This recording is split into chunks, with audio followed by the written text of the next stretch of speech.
Hey everyone, when p of x, a polynomial, is divided by x minus 1, the remainder is 1.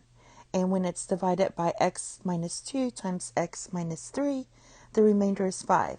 We're going to find the remainder of our polynomial when it's divided by x minus 1 times x minus 2 times x minus 3. So basically what we're going to do is set this up and take each part separately. So let's look at this piece, and we're going to write it like this. So p of x equals, and my divisor, I'm going to put that part first, is going to be x minus 1 times a quotient. Let's make this quotient 1 of x. And then you have your remainder. And our remainder is 1. So that means our p of 1 equals 1 when you do your remainder theorem. All right, let's do this one here. So this equation is going to be p of x equals x minus 2 times x minus 3 times, and this one's going to be called 1, this one we'll call 2, the second quotient of x, and the remainder is 5. That means p of 2 equals p of 3, which equals 5, using the remainder theorem.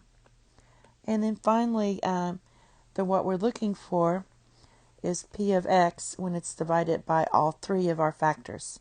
So we're going to do p of x equals x minus 1 times x minus 2 times x minus 3.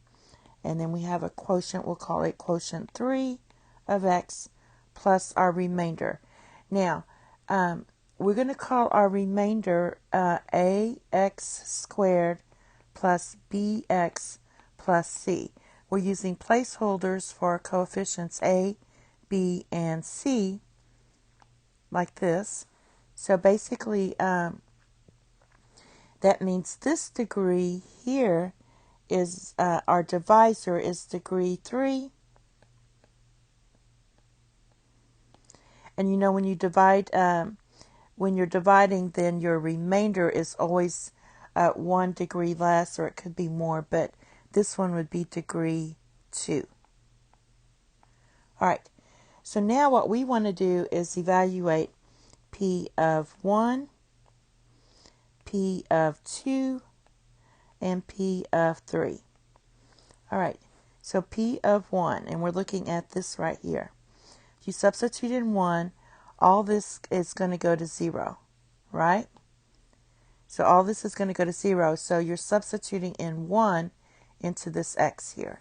And that's just going to give you a plus b plus c equals 1. For p of 2, we substitute in 2. Again, this whole thing is going to end up being 0. So all we're looking at is this remainder. So when you substitute in 2, you're going to get 4a plus 2b plus c equals 5. And then for p equals 3, again, this whole thing is going to be 0.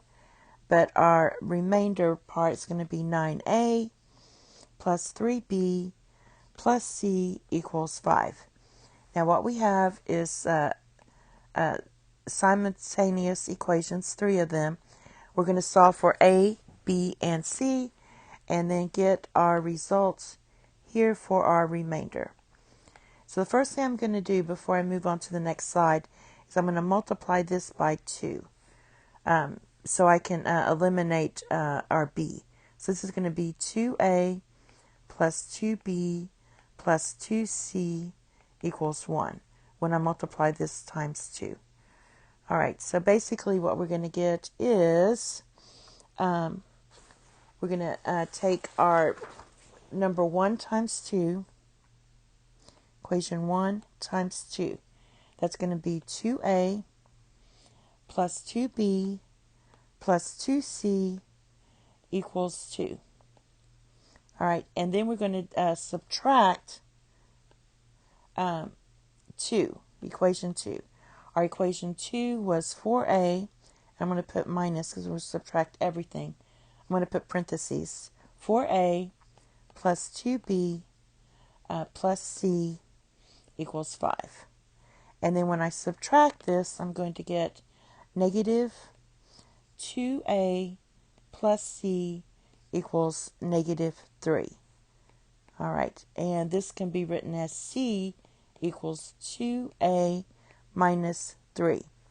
All right, now from equation 1, so I'm going to write equation 1 again. A plus b plus c equals 1. This is equation 1. From equation 1, I'm going to substitute in my c. So that's going to give me a plus b plus c. Now my c is 2a minus 3. And this equals 1. And then solving for b, it's going to give you b equals 3a, or negative 3a,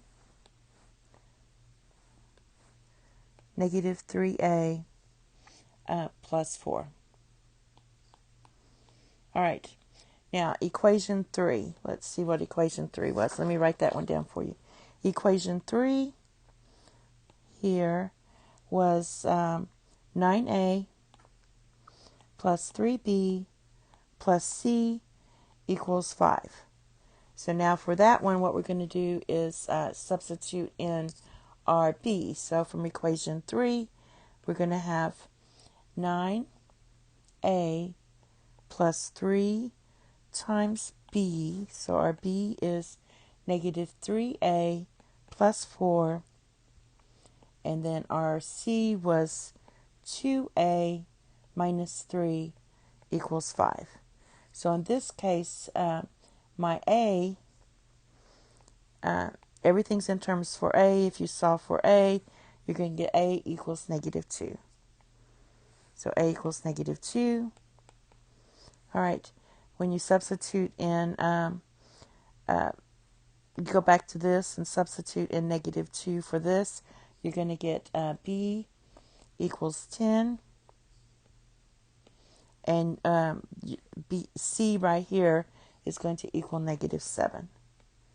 All right. And as you recall, we set it up as a. Our remainder is ax squared plus bx plus c. So now just substitute it in. So this is our remainder is going to be negative 2x squared plus 10x minus 7. And that's your final answer. Thank you. Have a nice day. Bye-bye.